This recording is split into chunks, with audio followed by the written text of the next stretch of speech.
capítulo 5, y vamos a hablar hoy de una persona de la cual yo particularmente nunca he oído a ningún pastor ni a nadie hablar. Y es una persona que solamente la Biblia contiene un par de versículos, pero yo digo, hermanos, si estas personas están en la Biblia, por algo es.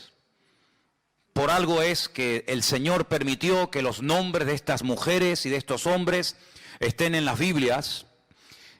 Y hay personajes, ya digo, poco conocidos, pero que tienen una riqueza que por lo que hicieron o por lo que dijeron, el Señor permitió que ahí estuviera la vida de esta persona. En esta ocasión no puedo hablar del nombre de la persona, porque la Biblia no nos dice cómo se llamaba esta persona, curiosamente. El próximo domingo y el otro y probablemente el otro estaré hablando de personajes poco conocidos y les diré el nombre. Pero en esta ocasión, el personaje del cual quiero hablar y en cierto sentido rendirle homenaje, no puedo decirles cómo se llamaba, porque la Biblia no nos dice cuál era su nombre, pero sí nos dice lo que hizo. Segundo de Reyes, capítulo 5, por favor presten atención, es un pasaje un poquito largo, pero vamos a leerlo tranquilamente. ¿Lo tenéis? Creo que lo vais a poner ahí también. Naamán, general del ejército del rey de Siria, era varón grande delante de su señor y lo tenía en alta estima, porque por medio de él había dado el Señor salvación a Siria. Era este hombre valeroso en extremo, pero leproso. Y de Siria habían salido bandas armadas y habían llevado cautiva de la tierra de Israel a una muchacha, la cual servía a la mujer de Naamán. Esta dijo a su señora: si rogase mi señor al profeta que está en Samaria, él lo sanaría de su lepra. Entrando Naamán a su señor, le relató diciendo: así y así ha dicho una muchacha que es de la tierra de Israel. Y le dijo el rey de Siria: anda, ve, y yo enviaré cartas al rey de Israel. Salió pues él llevando consigo 10 talentos de plata y 6,000 piezas de oro y 10 mudas de vestidos. Tomó también cartas para el rey de Israel que decían así: cuando lleguen a ti estas cartas, sabe por ellas que yo envío a ti mi siervo Naamán, para que lo sanes de su lepra. Luego que el rey de Israel leyó las cartas, rasgó sus vestidos y dijo: ¿soy yo Dios que mate y dé vida, para que éste envíe a mí a que sane a un hombre de su lepra? Considerad ahora y ved cómo busca ocasión contra mí. Versículo 8. Cuando Eliseo, el varón de Dios, oyó que el rey de Israel había rasgado sus vestidos, envió a decir al rey: ¿por qué has rasgado tus vestidos? Venga ahora a mí y sabrá que hay profeta en Israel. Vino Naamán con sus caballos y con su carro y se paró a las puertas de la casa de Eliseo. Entonces Eliseo le envió un mensajero diciendo: ve y lávate 7 veces en el Jordán, y tu carne se te restaurará y serás limpio. Y Naamán se fue enojado diciendo: he aquí yo decía para mí, saldrá él luego, y estando en pie, invocará el nombre del Señor su Dios, y alzará su mano, y tocará el lugar, y sanará la lepra. Habana y Farfar, ríos de Damasco, ¿no son mejores que todas las aguas de Israel? Si me lavar en ellos, ¿no seré también limpio? Y se volvió y se fue enojado. Mas sus criados se le acercaron, le hablaron diciendo: Padre mío, si el profeta te mandara alguna gran cosa, ¿no la harías? ¿Cuánto más diciéndote: lávate y serás limpio? Él entonces descendió y se zambulló 7 veces en el Jordán, conforme a la palabra del varón de Dios. Y su carne se volvió como la carne de un niño, y quedó limpio. Versículo 15. Volvió el varón de Dios, él y toda su compañía, y se puso delante de él y dijo: ahora, he aquí, ahora conozco que no hay Dios en toda la tierra, sino en Israel. Te ruego que recibas algún presente de tu siervo. Mas él le dijo, vive Dios en cuya presencia estoy, que no lo aceptaré. Y le instaba que aceptara alguna cosa, pero él no quiso. Entonces Naamán dijo, te ruego pues que de esta tierra no se dará a tu siervo la carga de un par de mulas, porque aquí en adelante tu siervo no sacrificará holocausto ni ofrecerá sacrificio a otros dioses, sino al Señor. Y en esto perdone el Señor a tu siervo, que cuando mi señor el rey entrare en el templo de Rimón para adorar en él, si se apoyare sobre mi brazo, si yo también me inclinare en el tiempo de Rimón, cuando haga tal, que el Señor perdone en esto a su siervo. Y él le dijo, ve en paz. Y se fue pues, y caminó como media legua de tierra. Entonces, ay amigo, entonces Giesi, criado de Eliseo, el varón de Dios, dijo entre sí, he aquí mi señor estorbó a este sirio Naamán, no tomando de su mano las cosas que había traído. Vive Dios que correré yo tras de él y tomaré de él alguna cosa.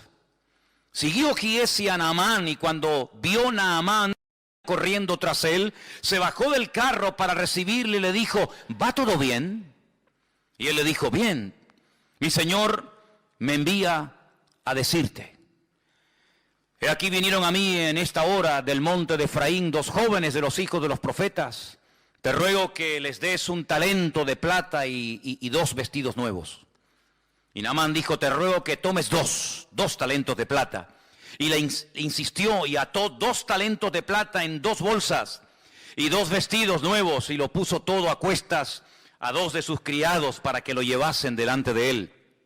Y así que llegó a un lugar secreto, él lo tomó de mano de ellos y lo guardó en la casa. Luego mandó a los hombres que se fuesen. Y él entró y se puso delante de su señor, y Eliseo le dijo, ¿de dónde vienes, Giesi? Y él le dijo, tu siervo no ha ido a ninguna parte. Él entonces le dijo, ¿no estaba también allí mi corazón cuando el hombre volvió de su carro a recibirte? Es tiempo de tomar plata y de tomar vestidos, olivares, viñas, ovejas, bueyes, siervos y siervas. Por tanto, la lepra de Naamán se te pegará a ti y a tu descendencia para siempre. Y salió de delante de él leproso, blanco como la nieve. ¿Cuántos dicen amén? Una historia realmente tremenda, llena de muchas enseñanzas. Y del primer personaje del cual quiero hablar es de este general sirio llamado Naamán.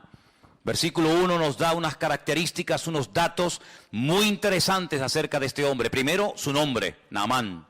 Segundo, a lo que se dedicaba, su oficio, general del ejército del rey de Siria.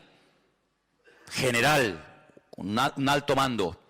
Además nos dice que como persona, como hombre, era una persona grande, delante de su señor, evidentemente el rey.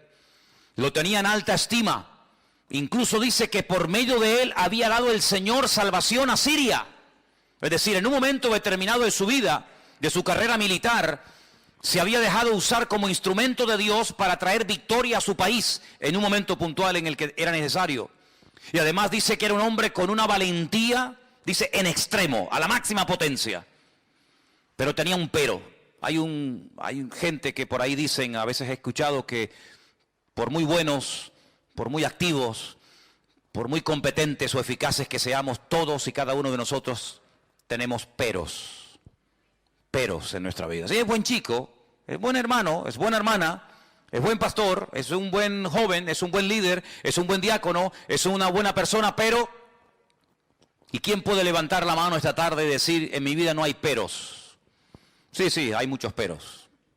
muy valiente, general, una estima tremenda, una persona con un valor increíble, una persona influyente, una persona seguramente con una posición social increíble, pero ¿de qué te sirve todo eso si eres leproso?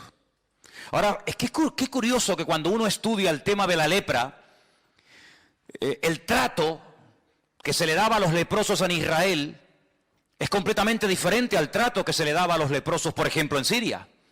Parece ser que un leproso en Siria podía hacer una vida normal y podía estar rodeado de gente y podía entrar incluso a la presencia del rey y no pasaba nada. Cuando es una enfermedad contagiosa, no solamente incurable, sino una enfermedad que se pega, que se transmite. Pero parece que Naamán no había sido expulsado, no vivía como tenían que vivir los leprosos en Israel, fuera de su familia, fuera de sus tierras, porque es una enfermedad, ya digo, que se contagia.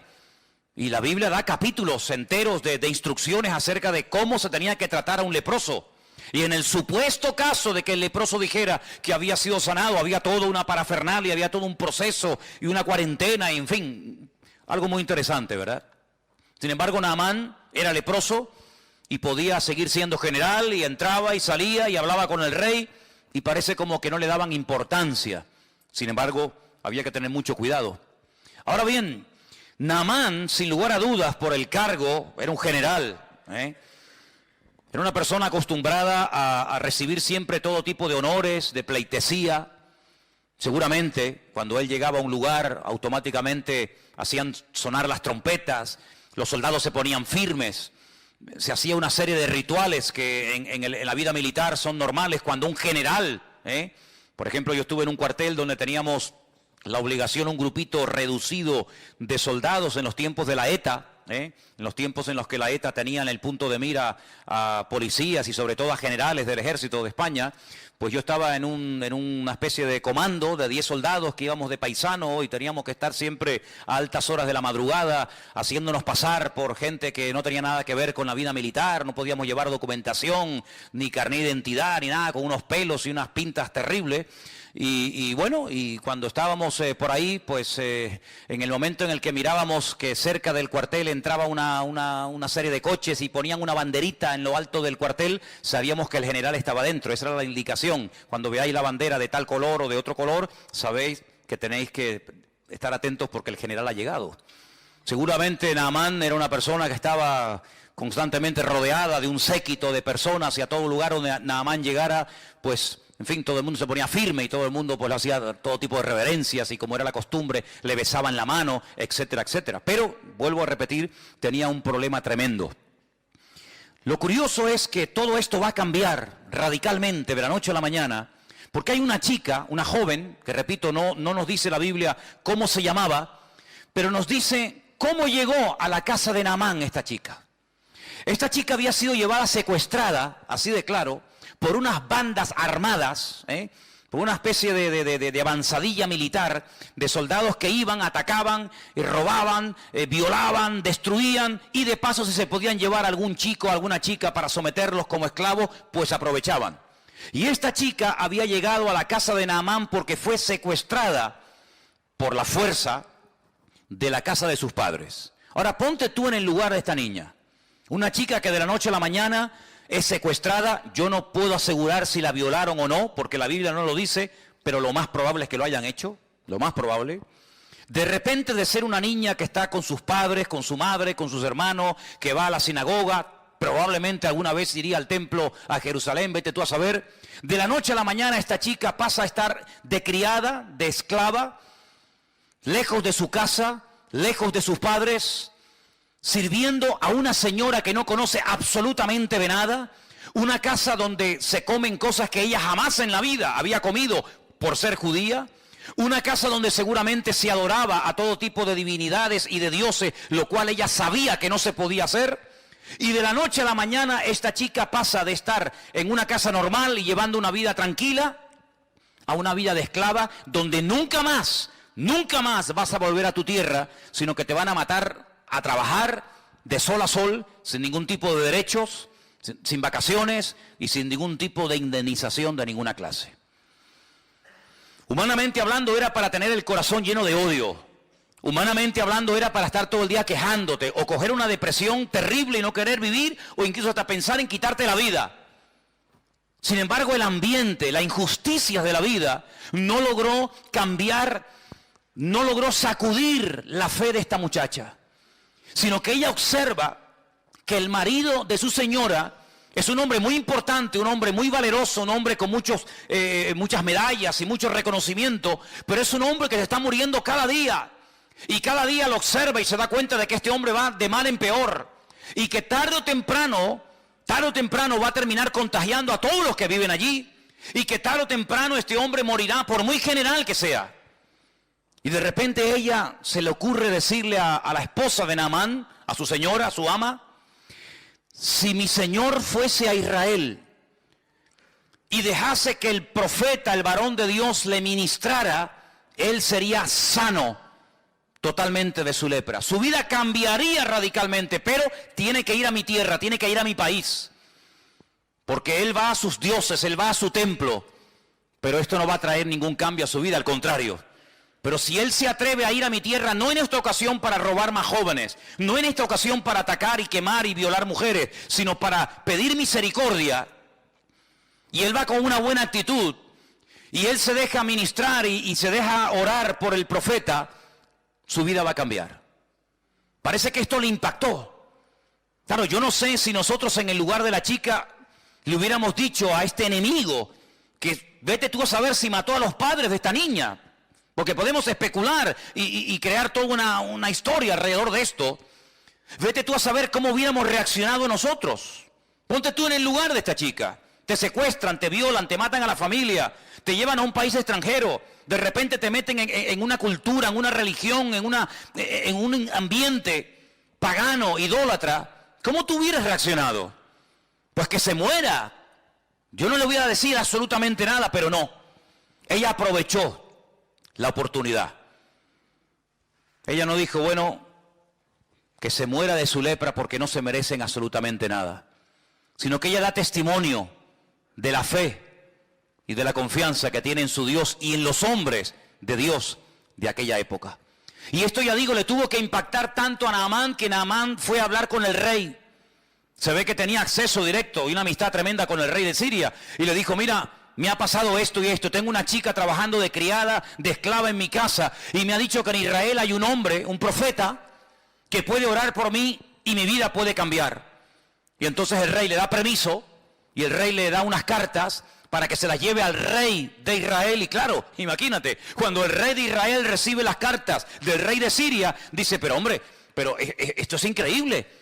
No solamente nos atacan, no solamente nos matan, no solamente nos secuestran a nuestra juventud, sino que ahora me manda un leproso para que lo sanemos. ¿Pero esto qué es?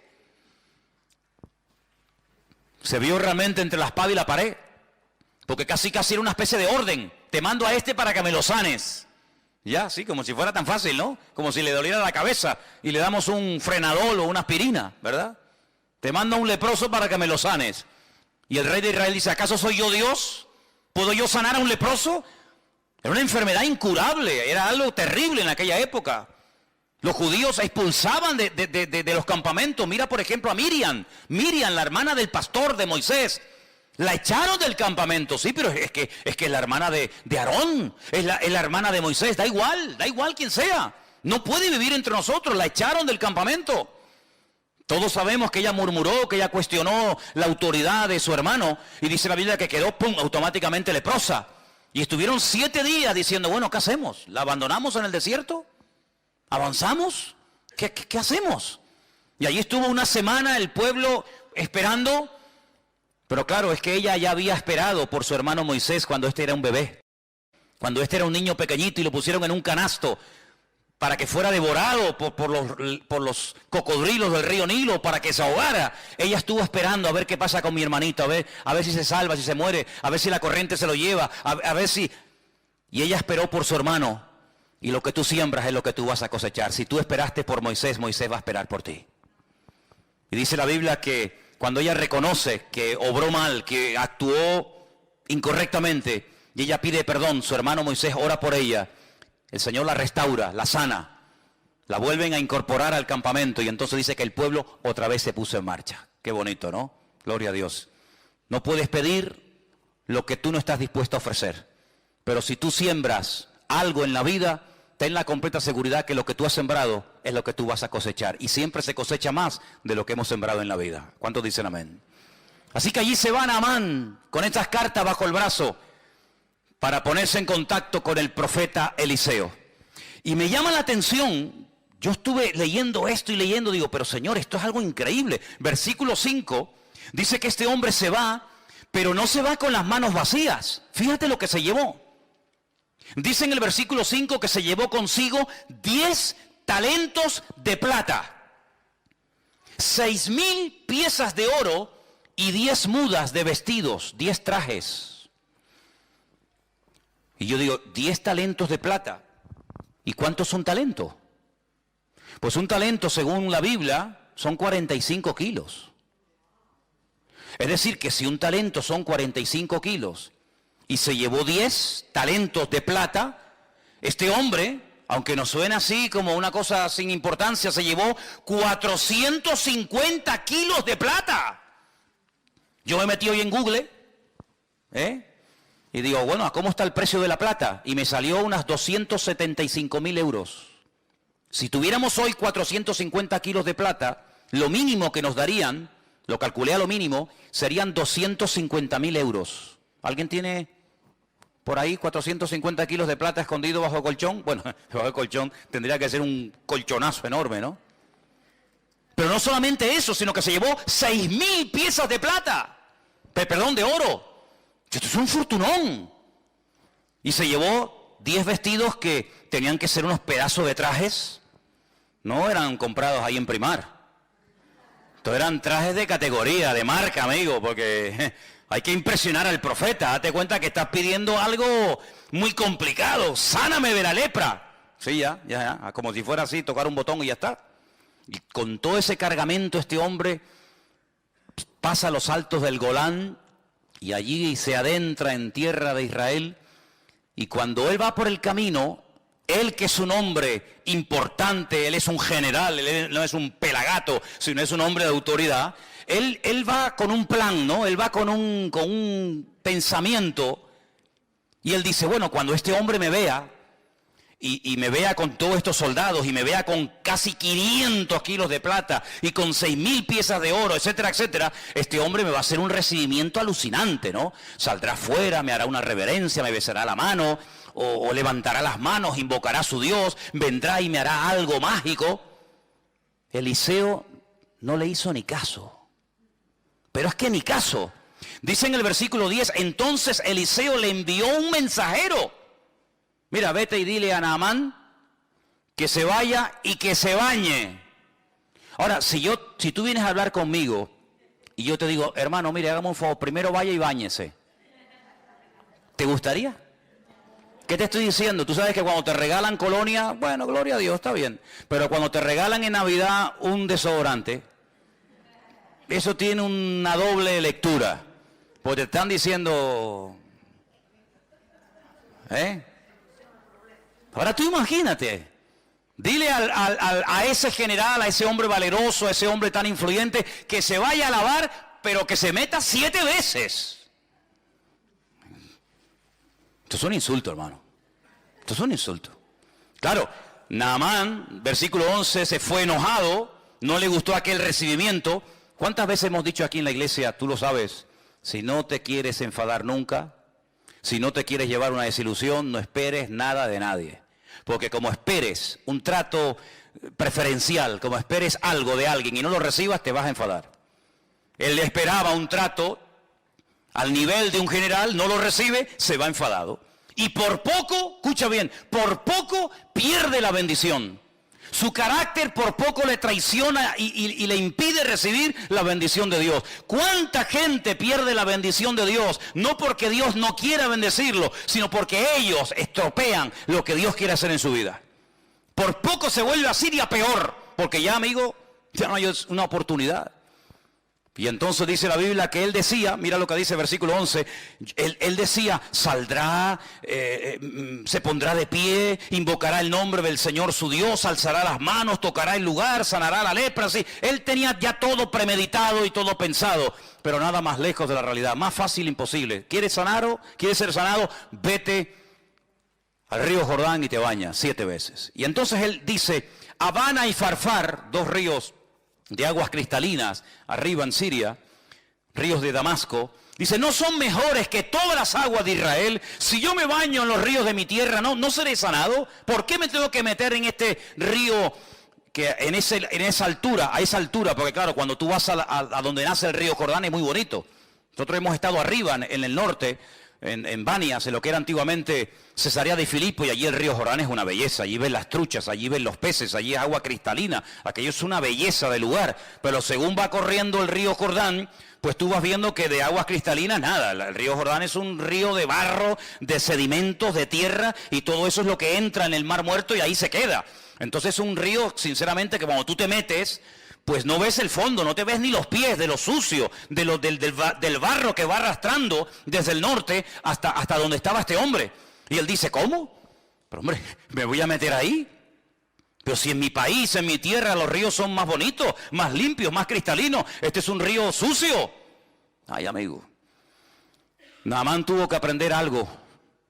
Y es algo que aparentemente es fácil, pero que a mucha gente le cuesta, y muchas veces hay algunos que no lo aprenden nunca.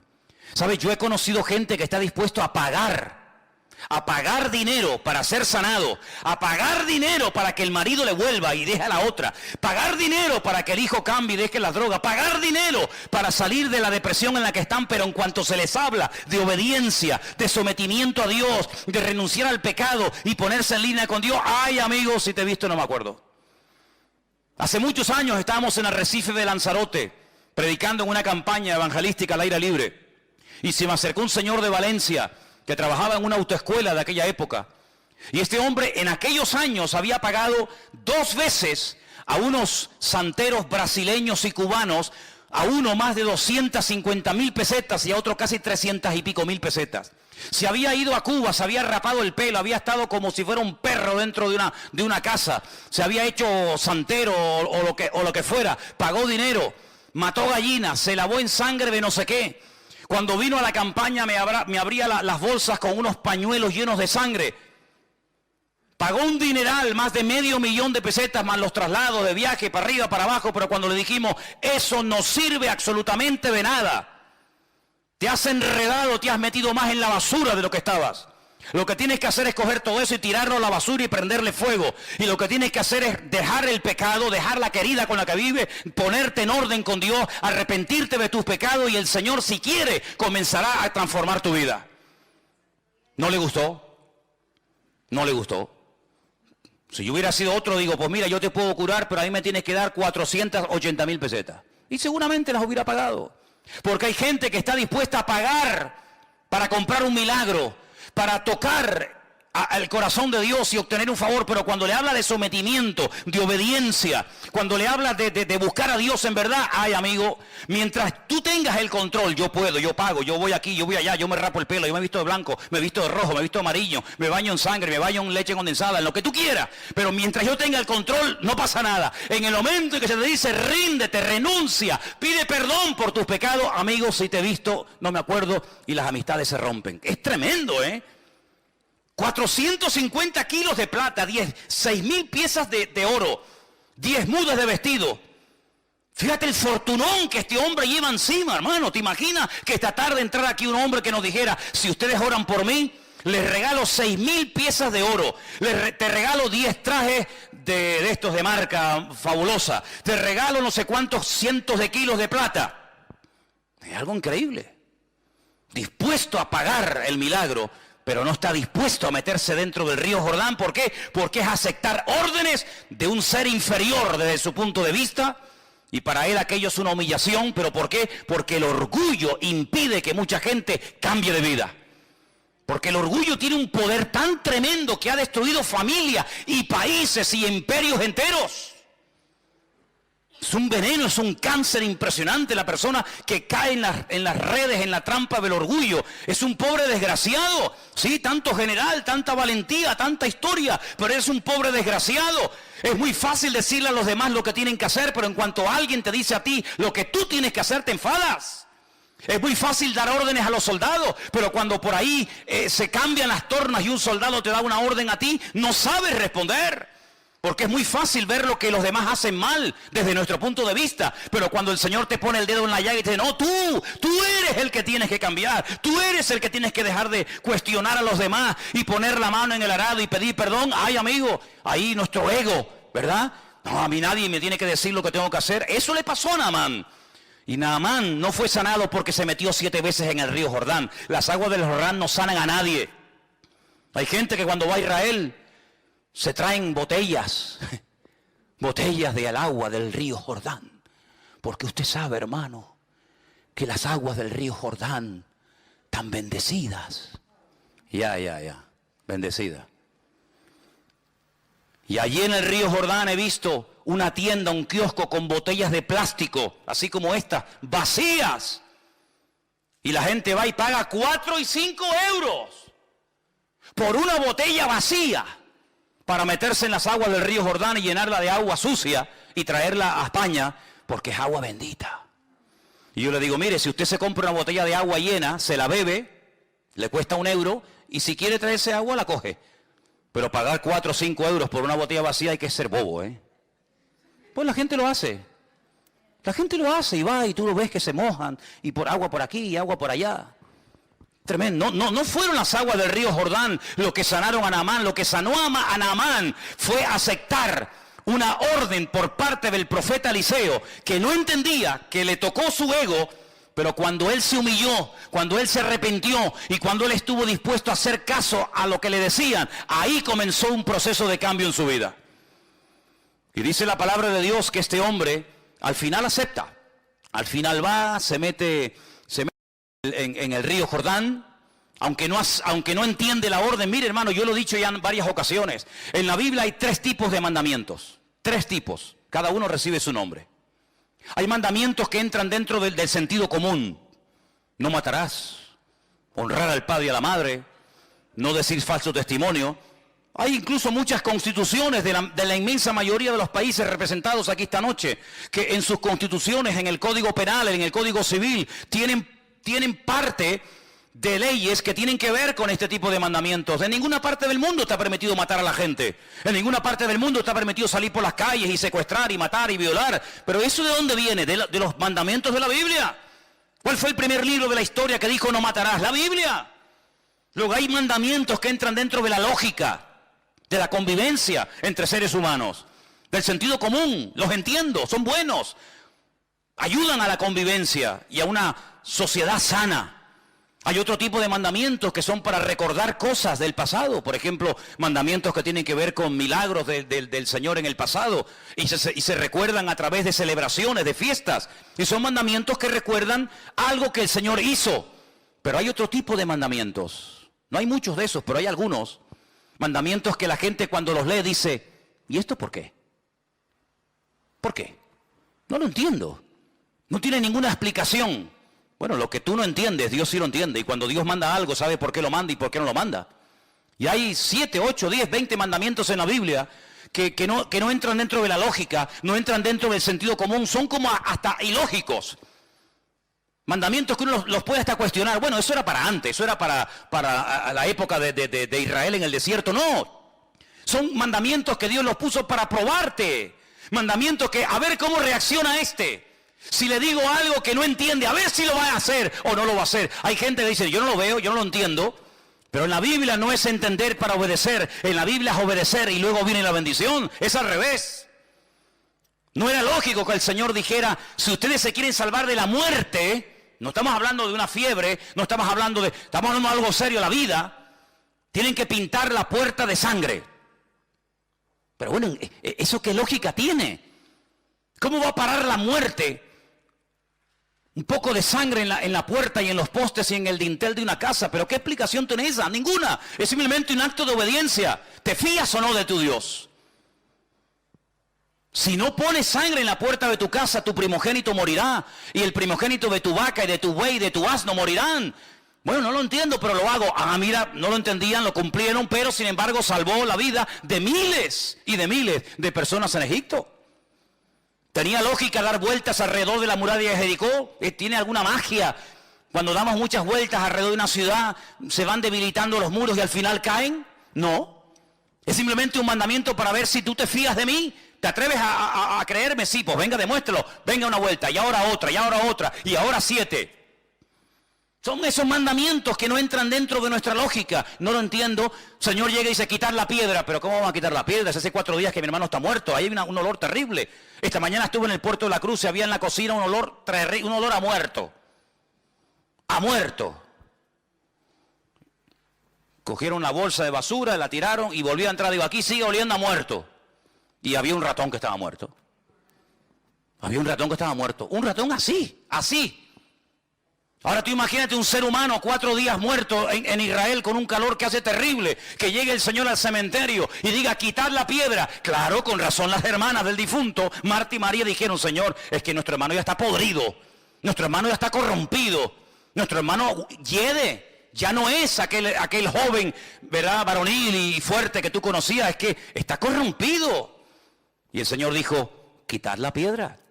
Quitar la piedra. ¿Cuántas veces en nuestra vida somos incapaces de recibir la bendición? No porque Dios no quiera, sino porque cuestionamos. ¿Y por qué? ¿Y por qué? Pues porque yo lo digo y punto y se acabó. Y Dios no tiene que darnos explicaciones a ninguno de nosotros. Pero si te atreves a obedecer, si te fías de Dios, la bendición te alcanza donde quiera que te encuentres. ¿Cuántos dicen amén?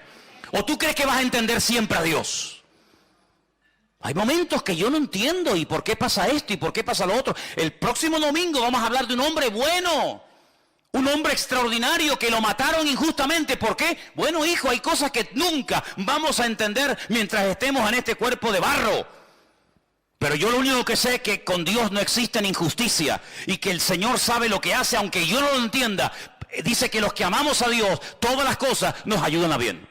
Así que obedece y ya está, no des tantas vueltas. ¿Y por qué? ¿Y por qué? ¿Y por qué? Pero ¿quién nos hemos creído nosotros para altercar con Dios? ¿Y por qué no sé qué? ¿Y por qué no sé cuánto? Te bañas y punto. Ya sé que en tu tierra los ríos son más bonitos que los nuestros. Ya sé que las aguas son más cristalinas, pero no te van a cambiar. Lo que tienes que hacer es obedecer, fiarte de lo que Dios te está diciendo. Y cuando lo hagas, verás los cambios. ¿Y yo por qué tengo que dejar de adorar a la Virgen Candelaria? A ver, ¿por qué? ¿Por qué? ¿Qué mal hago yo? ¿Qué mal hago yo con rezarle a mi virgencita de toda la vida? Además me la regaló mi madre, ella la recibió de su madre. ¿Y por qué? Si esto es una tradición, esto es una cultura, esto forma parte de la idiosincrasia, de la costumbre popular de los pueblos. Bueno, hijo, pues sigue con tu muñeco, con tu rollo. ¿Y yo por qué tengo que dejar de no sé qué? ¿Y yo por qué tengo? Y hay muchas personas que se les va la vida. Se les va la vida cuestionando la palabra de Dios. Y sí, y no, y ahora sí. Y mientras tú estás cuestionando, tú estás dando vueltas en ciclo, otro que lleva menos tiempo que tú en el Evangelio, te pasó por encima y ya está sirviendo al Señor cuando tú tenías que estar ya sirviéndole, pero sigues dando vueltas en el desierto porque no termina de renunciar a tu ego y de decir, Señor, yo me fío de ti y sé que siempre viene bendición cuando hay obediencia. ¿Cuántos dicen amén? Así es, hermano. Así que si te quieres sanar, estás tardando. Cuanto antes lo hagas, antes recibirás el milagro. Bueno, gracias a Dios lo lograron convencer. El hombre se fue a bañar, se metió 7 veces en el río Jordán. Y dice el versículo 14 que cuando se zambulló en el Jordán 7 veces, conforme a la palabra del varón de Dios, su carne se volvió como la carne de un niño. Tremendo. Y quedó limpio. Tú te das cuenta que la piel de los niños es diferente a la nuestra. La cara nuestra es muy dura ya, ¿no?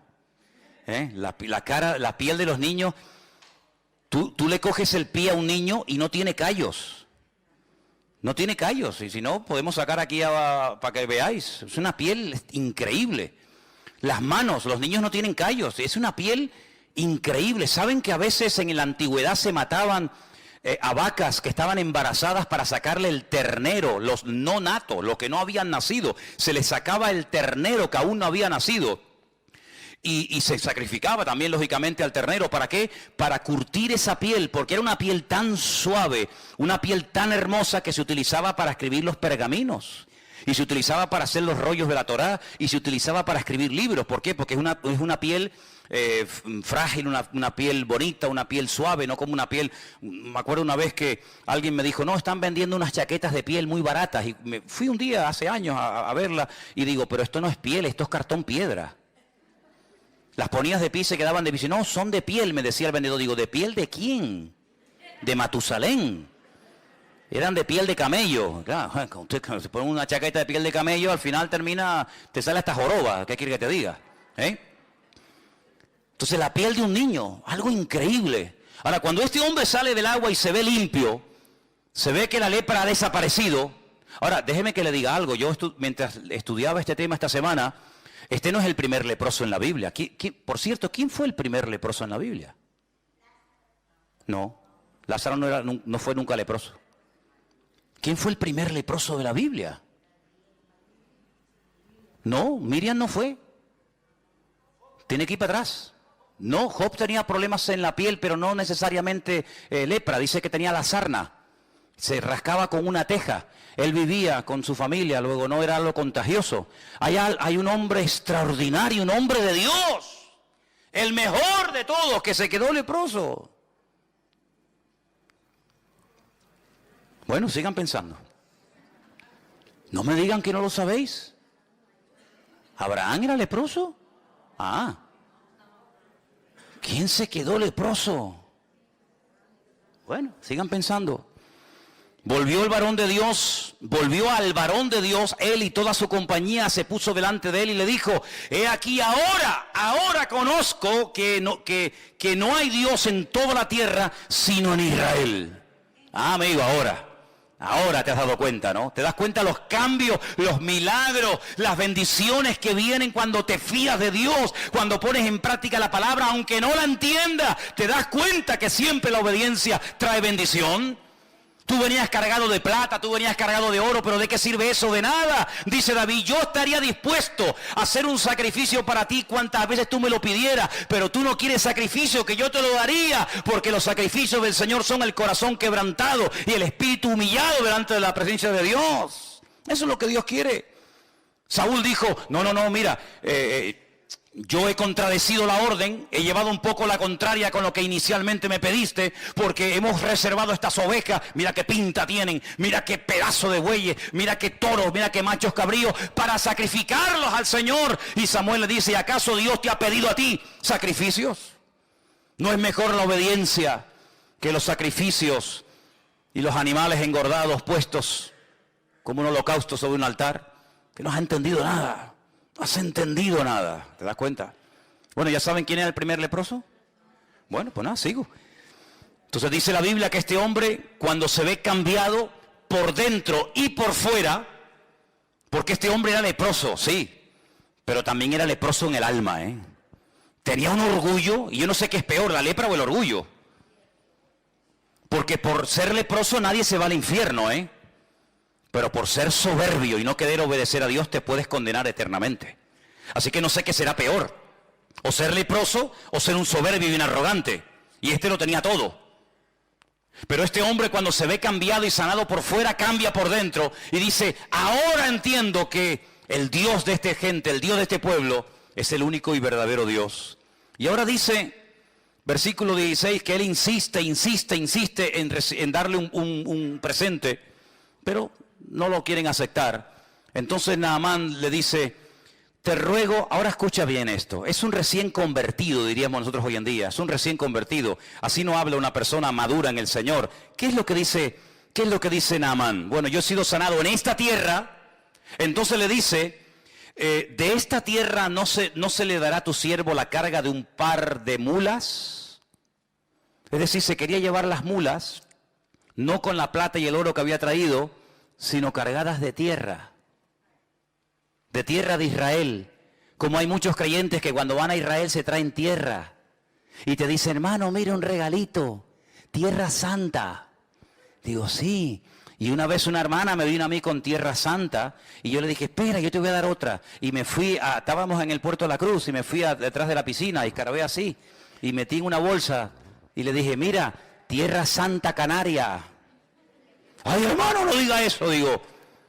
que la santidad no es cosas, que no adoramos ni la tierra, no adoramos la cruz, no adoramos la cruz, la corona, no adoramos las espinas, no adoramos la sandalia, no adoramos la túnica, adoramos al Rey de Reyes y Señor de los Señores, que no es la tierra, es el Señor de la tierra el que te ha sanado. ¿A dónde vas con las mulas llenas de tierra? Yo di gracias al Señor que cada vez que los grandes hombres de Dios hicieron algo con algo, salvo dos veces, no lo volvieron a usar más. ¿Se imaginan ustedes David si hubiera patentado la onda? La onda me refiero a esta, ¿no? La onda de brum, brum, ¿eh? ¿Se imaginan ustedes que hubiera dicho David? Vendo ondas a buen precio, ondas ungidas, piedras bendecidas por el Señor. ¿Cuántas quieren una? Todo el mundo se hubiera forrado, ¿eh?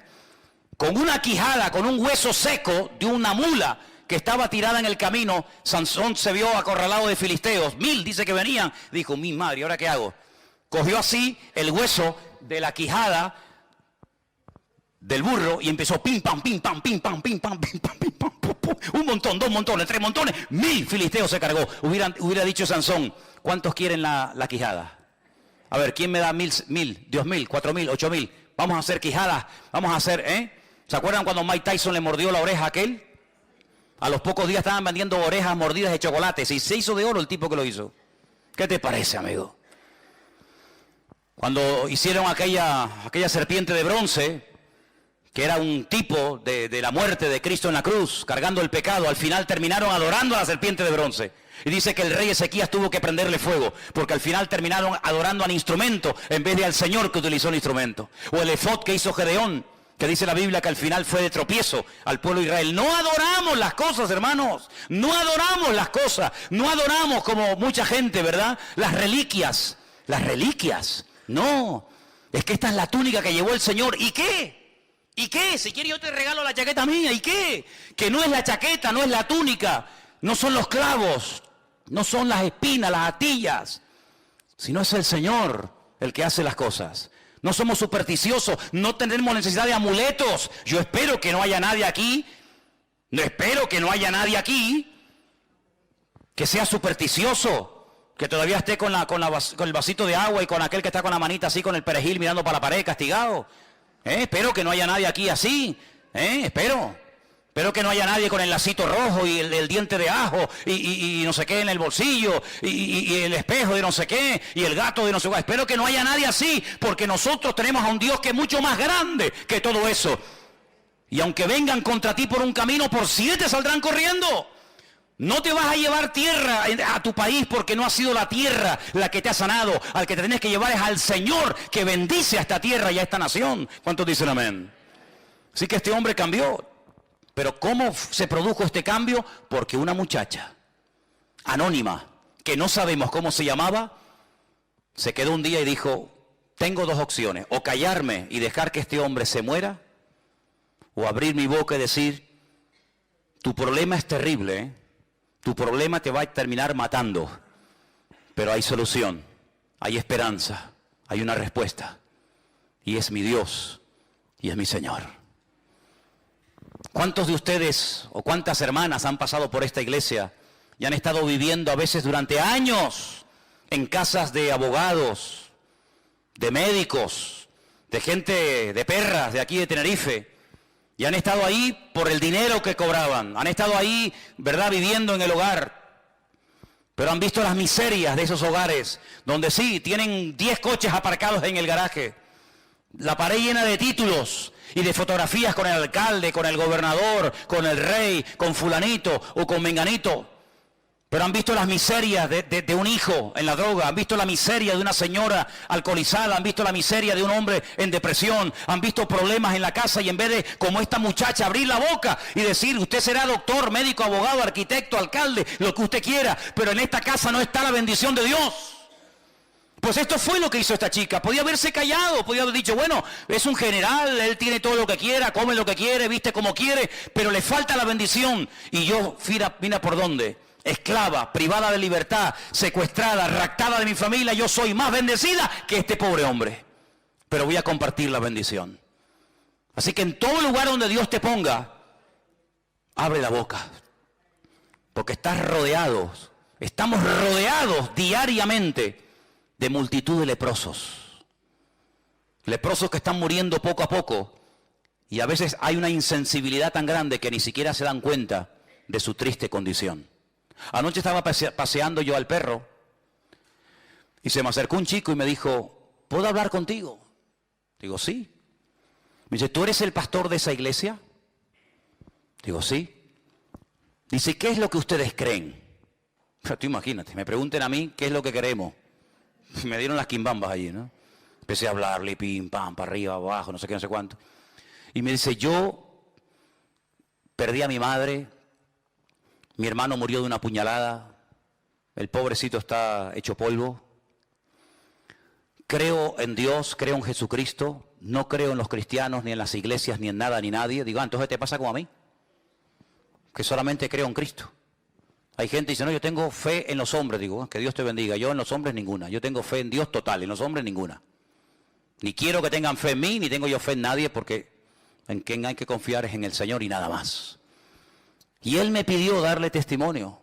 Pero no es fácil, no es normal que una persona te pare en la calle y te pida explicaciones de tu fe o de tu creencia. Pero muchos de ustedes tienen un privilegio que yo no tengo. Yo tengo otros privilegios, pero no seguramente uno de los que ustedes tienen. Y es que ustedes están todo el día rodeados en trabajos donde hay gente inconversa. Trabajas a lo mejor en una oficina, en un hospital, en una obra, en una empresa, donde observas y te das cuenta de las miserias del hombre. Que por mucho sueldo, por mucho que quieran aparentar, por mucho que quieran figurar, estamos rodeados de leprosos, de gente que no saben lo que tienen que hacer y claman aquí y llaman allá y se dejan leer las manos y pagan y hacen lo que sea, pero no tienen la paz y la salvación que nosotros tenemos en Cristo Jesús. Y menos mal, gloria a Dios, que esta muchacha le habló a Naamán, porque si ella no hubiera abierto la boca, Naamán se muere leproso. Pero el cambio en su vida se produjo cuando esta muchacha abrió su boca y dio testimonio. ¿Te imaginas que mañana te atrevieras a dar testimonio en esa casa donde trabajas, en ese colegio donde estudias, en ese aula donde asistes? ¿Te imaginas? Puede ser algo increíble. El otro día estaba también en el parque paseando al perro. Es que para evangelizar, cómprate un perro. Te lo dije ya una vez. Te lo dije una vez, ¿eh? Si quieres evangelizar y conocer gente nueva que no viene a la iglesia, cómprate un perro. Bueno, y si me comprara un mandril o un mono, sería algo alucinante, porque todo el mundo, con tal de ver el mandril, pues bueno, vamos a ver. Nunca es tarde. Se me acercó un chico y empezamos a hablar también del Señor. Y hay un momento en el que él hizo algo que era yo el que tenía que haberlo hecho, y no lo hice, porque reconozco que no iba preparado. Y se saca una tarjeta y me dice, yo trabajo en esta empresa, cuando necesites algo, me llama. Y me dio una tarjeta y yo no tenía una tarjeta de la iglesia. Ustedes sí, porque sé que ustedes siempre van con tarjetas, ¿no? En la cartera, en el bolso, por aquí, por allá. Yo en ese momento me pilló a contrapié y le dije más o menos dónde estábamos, que él lo sabía, pero no le pude dejar una tarjeta. Fíjate cómo él dice, toma, una tarjeta por si te hace falta mi servicio porque trabaja en una empresa X, ¿no? ¿Qué te parece, amigo? Tenemos que estar siempre preparados para presentar defensa con mansedumbre y reverencia ante todo aquel que demande razón de la esperanza que hay en nosotros. Eso es lo que dice la Biblia. ¿Cuántos dicen amén? Ahora fíjate tú, Naamán vive en el extranjero, vive en Siria. Esta muchacha que no sabemos cómo se llama le da testimonio. Naamán carga sus caballos, sus asnos o lo que sea, se va a Israel. Hace lo que el profeta le dice, su vida cambia por dentro y por fuera. ¿Cómo volvió Naamán a Siria? Madre mía, qué fiesta, qué testimonio, cuántos banquetes habrá hecho, y cómo fue, y qué te pasó, y quién oró por ti. Bueno, habrá sido algo tremendo, tremendo. Pero ahora resulta de que aparece en el versículo 20 un personaje siniestro. Un personaje que aparentemente tenía que ser un creyente tremendo, porque estaba viviendo 24 horas al día con aquel hombre que acababa de orar y de pedir un milagro en la vida de Naamán, y el Señor lo había realizado. Y este personaje es Giesi.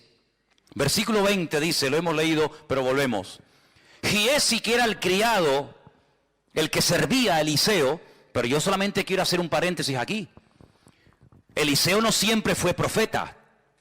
Hay un tiempo en el que se conoció a Eliseo como el siervo de Elías, ¿sí o no? Y cuando Elías desaparece, se le comienza a llamar o a conocer como Eliseo, el siervo del Señor. Pero primero fue el siervo del hombre del Señor y después fue el siervo del Señor. A Giesi le hubiera pasado exactamente lo mismo. Hubiera sido primero siervo, ayudante, colaborador de Eliseo, y cuando Eliseo muriera o el Señor se lo llevara, pues hubiera pasado a ser él el tercero en el orden. Es como el Dios de Abraham, de Isaac y de Jacob. Pues podríamos hablar hoy por hoy del Dios de Elías, el Dios de Eliseo y el Dios de Giesi. Pero aquí se rompió la cadena. Aquí el eslabón quebró. ¿Y cuál fue el error? El siguiente. Este hombre que era siervo criado del varón de Dios, dijo entre sí,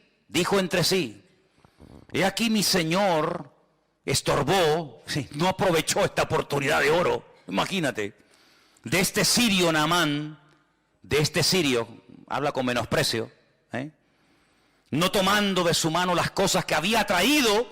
Vive el Señor. ¿Cómo que vive el Señor? ¿Para qué metes al Señor en tu codicia? No quieras espiritualizar tu desorden. Vive el Señor, que correré yo tras de él y tomaré de él alguna cosa. ¿Cuál es la raíz de todos los males? El amor al dinero. El dinero no, el amor al dinero. Esa es la raíz de todos los males. Por dinero se mata, se asesina, se viola, se secuestra, se hace en guerra, por dinero. Y este hombre tenía un serio problema. Claro, no había salido el problema porque mientras no se presentó la oportunidad, Giesi pasaba desapercibido. Igual pasa en la vida de todos los seres humanos. Mientras no se presenta la ocasión, aquí todo el mundo es bueno. Pero en el momento en el que se presenta la ocasión, ahí es donde se demuestra si eres maduro, si tienes las ideas claras o dónde estás parado. Giesi, sí, siervo del varón de Dios. Oye, este muchacho ¿quién es? No, es el ayudante del profeta. Ah, muy bien. Pasaba desapercibido, no tenía que hacer nada, no tenía que hablar, sino simplemente servir y obedecer las órdenes y las instrucciones de Eliseo. Pero llega el momento cuando él cree que se ha desperdiciado una oportunidad de oro. Y entonces dice, esta es la mía, voy a tomar ocasión.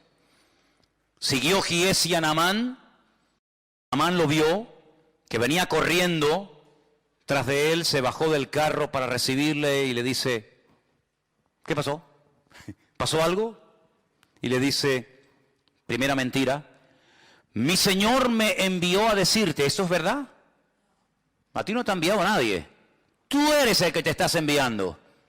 Tú eres el que te estás levantando a ti mismo. A ti no te ha enviado nadie, ni te ha levantado nadie, ni te ha dado orden nadie de hacer lo que estás haciendo. Pero para justificar tu desorden tienes que mentir. Y tienes que decir que te envía no sé quién y que te envía no sé cuánto. A ti no te ha mandado nadie. Luego está mintiendo. Y aquí vinieron a mí, en esta hora del monte de Efraín, 2 jóvenes de los hijos de los profetas. Te ruego que les des 1 talento de plata y 2 vestidos nuevos. Se hace pasar por el bueno, ¿no? No, yo no vengo a pedir nada para mí. Cuidado, es que ha llegado a la casa de mi Señor unos profetas, unos estudiantes en la escuela de los profetas de aquella zona. Y claro, nos ha pillado a traspié. Entonces, vengo de bueno. Ay, amigo, qué falsedad tan grande, ¿eh? Y este vivía con Eliseo. Y este era el que supuestamente iba a ser el siguiente profeta de Israel. ¿Cómo puede haber semejante gentuza? ¿Cómo puede haber gente tan mala en medio de un ambiente tan bueno? ¿Cómo puede haber gente mala en medio de un ambiente de gloria y de bendición? No te sorprendas, siempre ha sido así, hermano. Mira a Samuel, un hombre bendecido por el Señor, sus hijos, un desastre. Cuando era pequeño, fue, entre comillas, adoptado por un sacerdote llamado Elí. Los hijos de Elí, un desastre. Pero en medio de un ambiente de inmoralidad y de corrupción se levanta un tremendo varón de Dios. Siempre ha sido así, es decir, el trigo y la cizaña, o la cizaña y el trigo. Que hay que ser un auténtico experto para diferenciar el trigo de la cizaña, que son prácticamente iguales, que las ves de lejos y dice, ¿cuál será el trigo? ¿Cuál será la cizaña? ¿Cómo se puede saber? ¿Cómo se puede diferenciar el trigo de la cizaña? Tienen el mismo color, aparentemente es lo mismo. ¿Sabes cómo se reconoce? Porque llega un momento que el trigo hace así y se encorva, se dobla. ¿Cuándo se dobla la espiga de trigo? Cuando está madura y cuando tiene fruto. La cizaña siempre está iniesta, la cizaña siempre está parada, nunca se agacha, nunca se humilla, siempre está diciendo aquí estoy yo.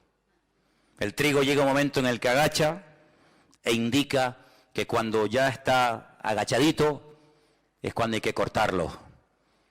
Qué lección tan bonita, ¿eh? Qué lección tan hermosa.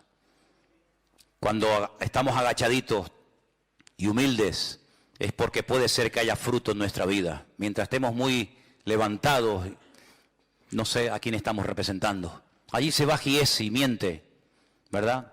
Se monta una película, se monta un rollo. Claro, Naamán, el hombre recién sanado, recién transformado. Ay, hermanos, la Biblia dice que los tropiezos siempre van a venir en esta vida, siempre. Pero dice la Biblia, ay de aquel que haga tropezar a uno de estos pequeños. Por eso yo les digo a todos y a cada uno de ustedes en esta noche, y me lo digo a mí mismo, ay de nosotros que hagamos tropezar a un recién convertido por un mal ejemplo, o por una mala palabra, o por una mala acción. Bueno, Jesús es muy contundente. Dice, mejor le hubiera sido a esa persona atarse una piedra de molino al cuello. Hombre, si yo me ato una piedra de molino al cuello que pesará, ponle 400, 500 kilos, y me tiro de la punta del muelle abajo, lo más probable es que una persona con nuestro peso, que se ate una piedra de molino al cuello, lo más seguro es que se muera ahogado. ¿Sí o no? Porque está diciendo el Señor. Mejor es que te mates, mejor es que te quites de en medio antes de que me hagas tropezar a uno de estos recién convertidos. Qué tremendo, ¿eh? Qué responsabilidad tremenda. Así que ándate con ojo a dónde vas, dónde te reúnes, dónde te metes, con quién hablas. Ándate con ojo, porque puede ser que tú digas, no, a mí no me vio nadie, nadie sabe nada, pero siempre hay un ojo que nos ve y siempre hay más gente que nos observa de lo que nos podemos imaginar. Mucho más. Y allí se va Giesi y miente. Y entonces dice la Biblia que pide un talento, pero Naamán en ese acto de generosidad dice, no, uno no, 2 talentos, 90 kilos de plata. 90 kilos de plata. Y le insistió y ató los 2 talentos de plata en 2 bolsas y vestidos nuevos y lo puso todo a cuesta de 2 de sus criados para que le llevasen delante de él. Y ahora me llama la atención la expresión del verso 24. Se lo llevó a un lugar, dice ahí en tu Biblia, ¿qué dice? Secreto. Secreto para ti. Pero ¿acaso Dios no sabe dónde lo has escondido? ¿Secreto de qué? Nunca me olvidaré, lo he contado varias veces, cuando un día ya no está, porque ya prácticamente no existen, han desaparecido, hay muy poquitas. Pero antiguamente había muchas cabinas telefónicas, ¿os acordáis? Aquellas cabinas que abrías la puerta, entrabas dentro, ¿se acuerdan o no? Alguno dice, ah sí, había eso, sí, hermano, había una época en la historia de la humanidad en la que habían cabinas telefónicas, ¿sí? ¿Y para qué? Si había móviles. No, es que no había móviles. ¡Ah! No había móviles. ¿Cómo se podía vivir sin móvil? Se podía vivir, hermano. Se podía vivir. Se podía vivir. Y era con monedas. ¿Con monedas? Sí, bueno, era otra década. Era otra época de la historia de la humanidad. Pero bueno, a lo que vamos. Yo estaba una mañana temprano ahí en esa cabina haciendo una llamada. Y en eso cruza el paso de peatones que está en la piscina municipal. Os ubicáis, ¿no? Sabéis de lo que estoy hablando, ¿no? Venía un joven de la iglesia. Venía el hombre echando humo. Y bueno, oye, cada uno se lo monta como puede y como quiere. Entonces cuando yo lo veo y tengo que salir de la cabina, el hombre que venía bien enchaquetado, bien encorbatado porque iba a su trabajo, lo cual me parece bien, el hombre cuando me ve hace, pero fue, hermanos, ¿ustedes han visto a David Copperfield? No, este era Bill el niño, fue a pero además que lo metió dentro, porque se te puede caer, te puede estar... Hizo... Fue una cosa increíble, una rapidez. Yo digo, de verdad te lo digo, ¿eh? Estuve a punto de decir, oye, lo puedes hacer otra vez porque eres un fiera, tío. Eres un fiera. Sí. Y entonces empecé a hablar con él. Y le digo, ¿qué, hermano? ¿Cómo estás? Bien, bien. Bueno, y él estaba, ya el hombre sudaba, estaba nervioso, y no sé qué, y le alargué la conversación. Fíjate qué tontería. Y le empezó a salir humo. Y yo pensaba para mí, digo, yo sin quererlo lo voy a quemar a lo bonzo. Le voy a prender fuego al pobre hombre y le digo, mira, escúchame una cosa, mira. no seas bobo, Dios, no seas bobo. ¿Para qué te escondes de mí? Como si yo fuera el coco, ¿no? A veces me da rabia cuando hay hermanas que dicen, pórtate bien que llamo al pastor. Y claro, ven venir a Manolo y parece que viene el coco. No, no le digan eso a los niños, hombre. No le digan eso. Por razón los niños me ven y se ponen. ¿Este quién es? El pastor. No digan él, dile, oye, que viene, yo sé, que viene Piero, que viene, dile otro, pero no diga mi nombre, hombre. Entonces yo le digo, mira, te vas a prender fuego sin necesidad. Te vas a quemar una chaqueta, quemar una pasta, te la vas a quemar, te vas a hacer una agujera así. Total, ¿para qué? ¿Pero qué más da? ¿Qué más da eso? ¿Qué bobería más grande? Entonces dice que se fue a un lugar secreto. A un lugar secreto. ¿Y dónde hay un lugar secreto? ¿Dónde huiré de tu presencia? Dice el Señor. ¿A dónde? ¿Hay algún lugar donde puedas ir y pecar a gusto? ¿Qué fue lo que le dijo el Señor a Natanael? Yo un día le preguntaré al Señor, Señor, ¿qué estaba haciendo Natanael debajo de la higuera? Yo no sé lo que estaba haciendo y la Biblia no lo dice, pero cuando Natanael viene, el Señor Jesús dice, he aquí, ahí viene un verdadero israelita. Y Natanael le dice, uy, ¿y tú a mí de qué me conoces? Y le dice el Señor, yo a ti te vi cuando estabas debajo de la higuera. Claro, Natanael dice, Señor mío, Dios mío, dice, no te sorprendas si a partir de ahora vas a ver cosas mayores que esas. Yo no sé lo que estaba haciendo debajo de la higuera, si estaba orando, si estaba... Yo no tengo ni idea. Lo único que sé es que aquella palabra lo partió a Natanael porque se vio descubierto, se vio desnudo ante los ojos del Señor. Porque el Señor, delante de Él estamos desnudos, ¿sí o no? ¿Qué coraza nos podemos poner para que el Señor no vea nuestra vida? Ninguna. Estamos desnudos ante su presencia. Todo es notorio. No, es que nadie me vio. Eso es lo que tú crees. Mira, cuando tú hagas un pecado y pienses que nadie te vio, es cuando más gente te vio. Yo una vez estaba en la radio, estaba hablando, y hay un momento en el que estaba hablando en la radio y me pasó por la mente un pensamiento. ¿Me estará escuchando alguien? Porque claro, la televisión es otra historia, ¿no? Pero en la radio no sabes si hay gente al otro lado. Y me pasó ese pensamiento. ¿Me estará oyendo alguien? Y a los pocos días cayó en mi mano un librito y leí una frase que me transformó, me cambió mi percepción. Y decía, cuando era un libro sobre el tema de la radio, un locutor, y decía, cuando te venga el pensamiento, se te cruce por tu mente el pensamiento, me estará escuchando alguien, ese día en el que estás pensando eso, es cuando más gente en ese momento te está escuchando. Así que Giesi fue a un lugar oculto, ocultó el oro, ocultó la plata, ocultó los vestidos. Que yo digo una cosa, si tienes una cosa como oro, plata y vestidos para tener que ocultarlo, ¿para qué lo quieres entonces? Porque cuando tú te compras un vestido es para ponértelo, no para esconderlo, ¿no? Y entonces lo ocultó y se va a la presencia de su Señor. Entró, versículo 25, se puso delante de su Señor. Y Eliseo le dice, ¿de dónde vienes, Giesi? Podía haberle dicho, pues mira, me pasó esto y esto.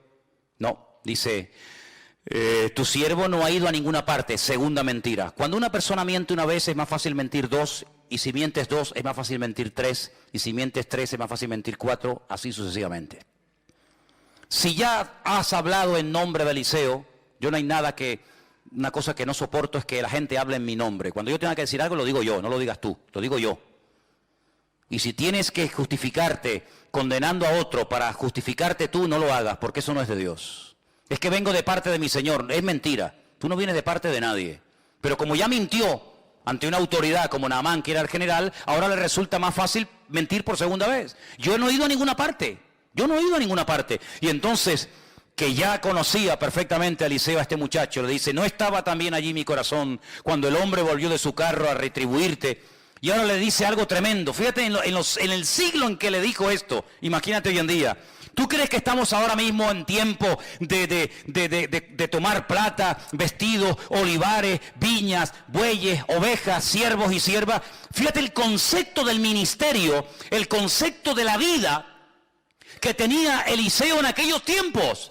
No es tiempo de estar con trapicheo, no es tiempo de perder tiempo en negocios y en cosas raras y ocultas y extrañas, no estamos en tiempo de eso. Señor, pero si así le habló Eliseo a Giesi hace miles de años, hoy en día en la recta final de la historia de la humanidad, en pleno siglo XXI, ¿Estamos en tiempo, hermano, estamos en tiempo de enredarnos con esta historia? Pues mucho menos. Pero si yo tuve la opción de tener todo esto para mí, yo lo rechacé, porque yo no quiero bajo ningún concepto, primero, que este hombre diga, yo enriquecí con el tiempo al profeta de Israel. Porque hoy se fue contento, hoy se fue sanado y transformado, pero cuidado, que la vida da muchas vueltas, que el que hoy te aplaude, mañana te apuñala. Cuidado con eso, ¿eh? O el que hoy te apuñala, mañana te aplaude, que la vida es así, da muchas vueltas. Hoy se fue hablando bien de mí, ¿por qué? Porque se va limpio, se va sano, se va contento, pero espérate, dentro de un año, si él me dejó a mí toda aquella fortuna, podrá decir, sí, ya, él me sanó, él oró por mí, pero yo le pagué. Entonces, para no dar pie a eso, porque Eliseo conocía la naturaleza humana, que es perversa, y engañoso es el corazón,